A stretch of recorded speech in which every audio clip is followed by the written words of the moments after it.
అక్కడ మళ్ళీ ఓపెన్ చేసేసాక మళ్ళీ ఆ వెండి వాకిల దగ్గర నుంచి 2 లైన్లు. అవును అవును.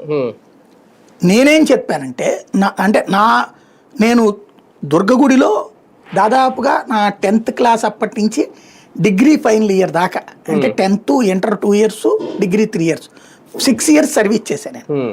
అలాగే విజయవాడలో ఉన్న అయ్యప్ప స్వామి టెంపుల్ దగ్గర నుంచి అనేక ఆలయాలలో సేవలు చేశా, క్యూ లైన్లు నడపడం కానీ ఇవన్నీ కూడా.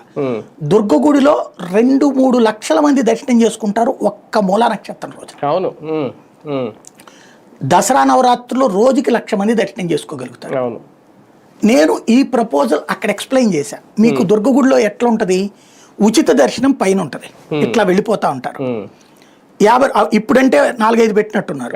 50 రూపాయల టికెట్ ఇక్కడ ఉంటుంది, ఇట్లా కింద నుంచి వెళ్ళిపోతారు. అదేది 100 రూపాయల 200 టికెట్ ఆ లోపల నుంచి వెళ్తారు. 500 రూపాయల టికెట్ గర్భగుడిలో నుంచి ఎట్లా వెళ్ళి వస్తారు. 4 లైన్లు ఎట్లయినా వెళ్ళిపోతా ఉంటది. అంటే ఈ 500 లేకపోతే విఐపి అనేటటువంటి వాళ్ళు ఒక క్యూ లైన్ పెట్టారు, అటు వెళ్ళిపోతారు. వాళ్ళ కోసం మిగతా దర్శనాలు ఆపరు. అవును. దాని వలన రొటేషన్ నడిచిపోతుంది. మీకు తిరుమల కొండలో సమస్య ఏంటంటే 5-6 గంటల పాటు విఐపి దర్శనాలు ఉంటాయి. 5-6 గంటలు, మినిమం 4 గంటలు తక్కువ ఉండదు, మాక్సిమం 5 టైమింగ్స్ మారుస్తారు అంతే. సాయంత్రం 4:30కి అంటున్నారు. అది